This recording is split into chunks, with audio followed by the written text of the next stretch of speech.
প্রথমেই বলছি বন্ধুরা, আমি কিন্তু ক্যামেরার সামনে ভালো কথা বলতে পারি না, তাই মাফ করে দেবেন। আসসালামু আলাইকুম। আরেকটি রেসিপি নিয়ে আজকে চলে এসেছি। তো এখানে 400 গ্রামের মতো ময়দা নিয়েছি, লবণ স্বাদ মতো নিয়েছি, একটি জল দিয়ে ভালো করে একটি ডো তৈরি করেছি। আমি ডোটি তৈরি করে আমি খুব ভালোভাবে 10 মিনিটের জন্য সাইডে ঢেকে রেখে দিয়েছিলাম। তারপর আমি 10 মিনিট পর এসে আবার ডোটাকে নিয়ে একটু ভালোভাবে নাড়াচাড়া করে তারপর দুভাগে ভাগ করে নিয়েছি ডোটা। দেখতে পাচ্ছেন আপনারা খুব সুন্দরভাবে ডোটাকে দুভাগে ভাগ করে নিয়েছি। দুটো ভাগে ভাগ করে আমি সাইডে রেখে দিয়েছিলাম। তারপর 10 মিনিট করে এসে আবার দুটো দিয়ে এইভাবে আমি বেলিয়ে নিয়ে তার উপরে একটু তেল ছড়িয়ে দিয়েছি। এইভাবে দেখতে পাচ্ছেন খুব সুন্দরভাবে একটু তেল ঘি দিতে পারবেন।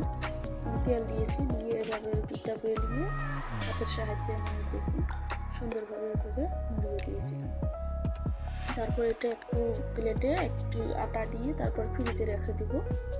ফ্রিজে রাখার পরে ধরুন 20 মিনিট পর ফ্রিজ থেকে বের করে এনে এটা আবার বেলতে হবে বেলুনের সাহায্যে। ঠান্ডা হয়ে গেলে ঠান্ডা ময়দাটাকে বেলতে হবে।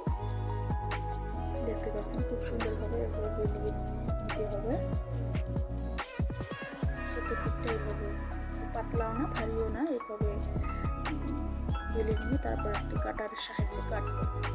সুন্দরভাবে কেটে তারপর মাঝে মাঝে আমি একটু পনির দিয়ে দেবো। এভাবে করে সুন্দরভাবে পনির দিয়ে তারপর চতুর্দিক দিয়ে এইভাবে রোল করে নিয়ে নেব। রোল করে নিয়ে তারপর ডিমের খোল দেওয়ার পর ওভেন প্লেটে আমি 20 মিনিটের মতো রাখবো। তারপর সুন্দর রেসিপিটা তৈরি হয়ে আসবে।